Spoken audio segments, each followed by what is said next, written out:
Thank you very much, Jim, and good afternoon. I'm really honored to be here today and to speak at this conference. I think it's a very, very timely conference. And I would like to thank the organizers, Global Peace Foundation and Cooperation Island. But also in particular, I would like to thank someone who is not present today, and that is Mrs. Haifa Al-Gailani.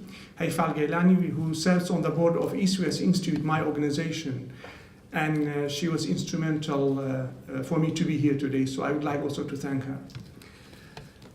It was really a great 3 days for me personally to learn more about the Northern Ireland case and also the difficulties of the different stages of peace, as was also outlined this morning by the President, Chief Executive of Cooperation Island, and the 4 stages, which is, I think, very, very illuminating.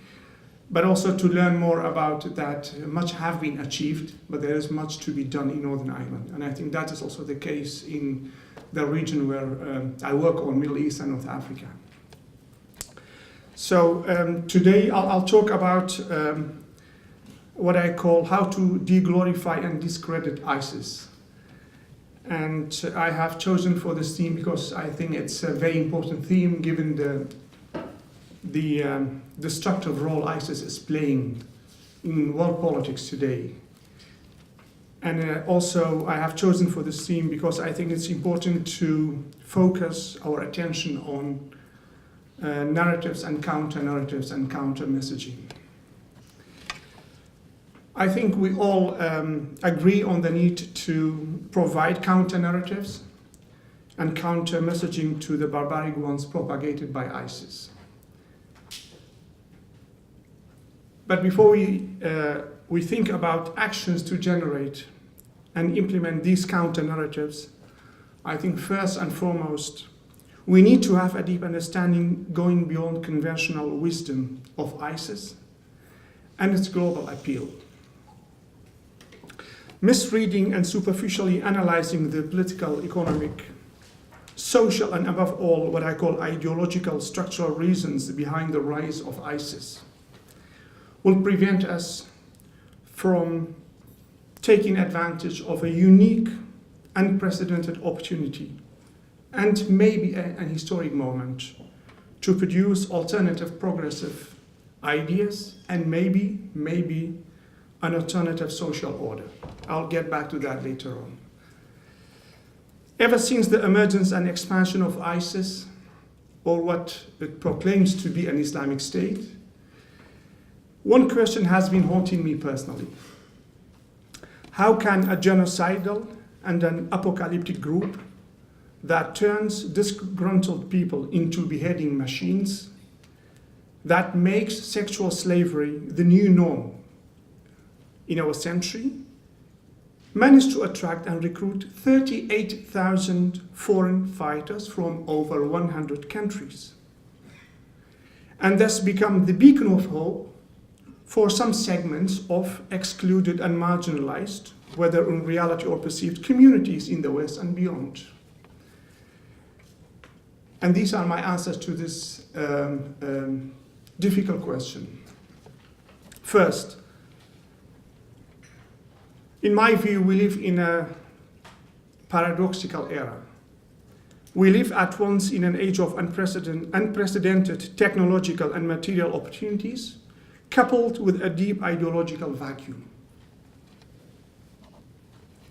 By ideology, I don't mean totalitarian visions. That is our understanding nowadays about when we talk about ideology, given what happened in the past 70 to 80 years, particularly by totalitarian ideologies like fascism and communism. That's not what I mean.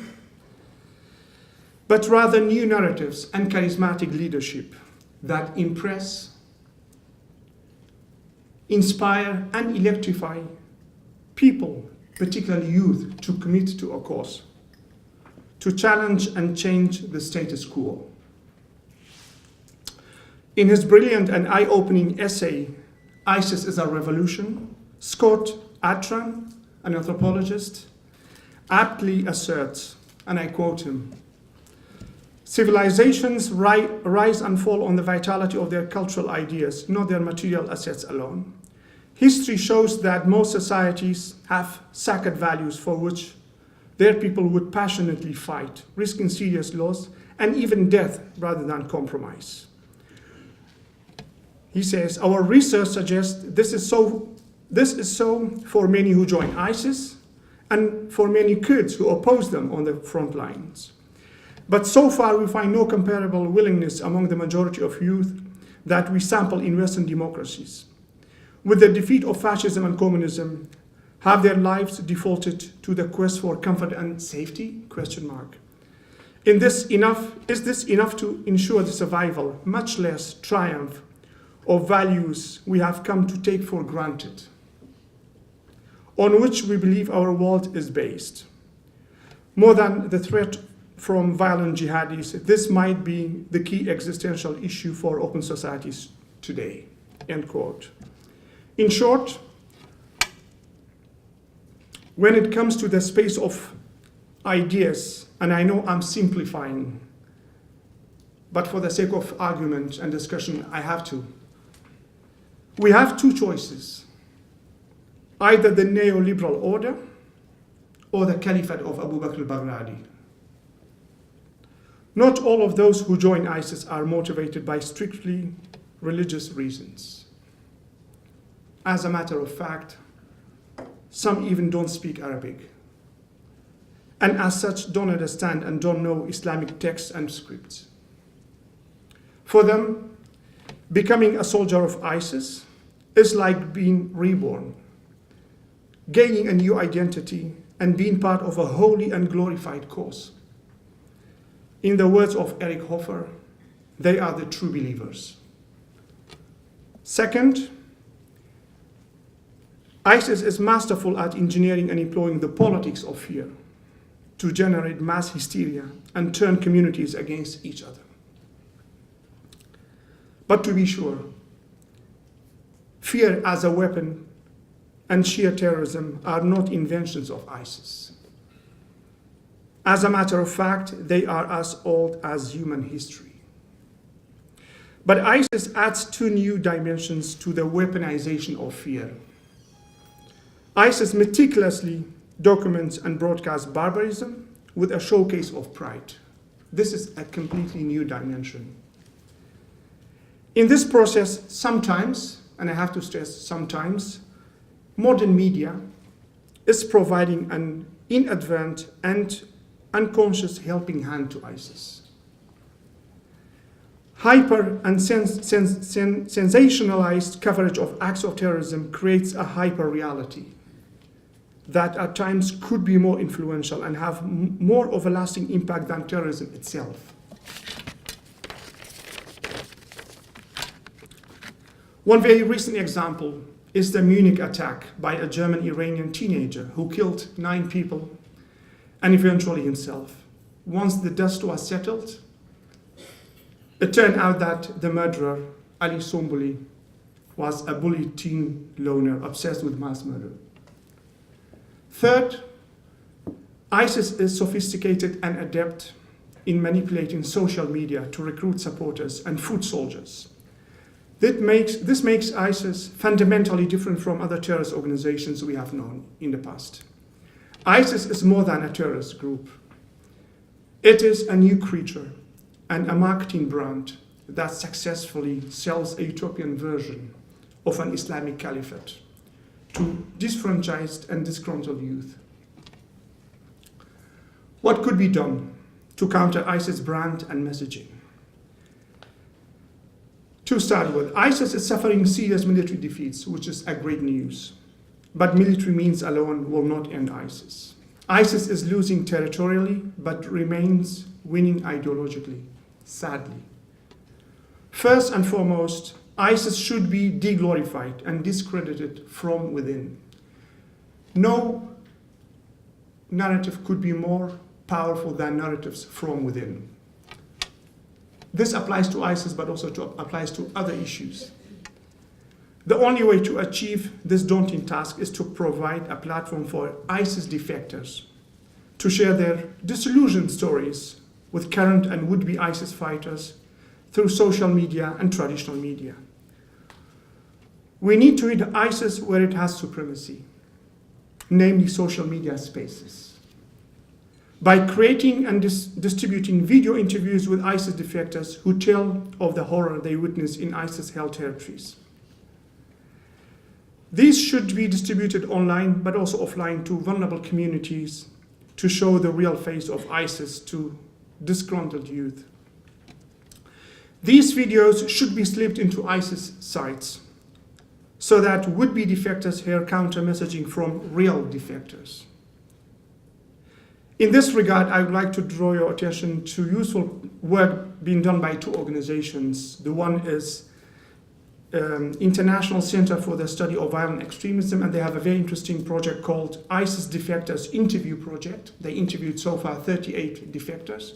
And the second organization is a think tank in London.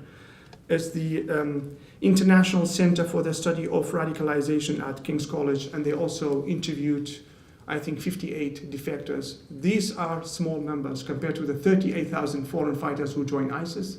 Drop in the ocean, but still important to focus on. Second, early warning and the detection of radicalization at family and community levels should be made a top priority for civil society and state institutions before it's too late. Law enforcement authorities should engage with and gain the trust of vulnerable communities. There is an urgent need to set up safe helplines and hotlines between communities and authorities and civil society to detect early radicalization at home, at school, and in neighborhoods, and address the root causes that lead to radicalization. These are all useful approaches, but they will not yield immediate results, unfortunately. Therefore, there is a need for strategic patience, persistent hard work, and of course, funding for the kind of work I mentioned. In short, countering violent extremism is actually a generational project. However, the real battle is the battle of grand narratives.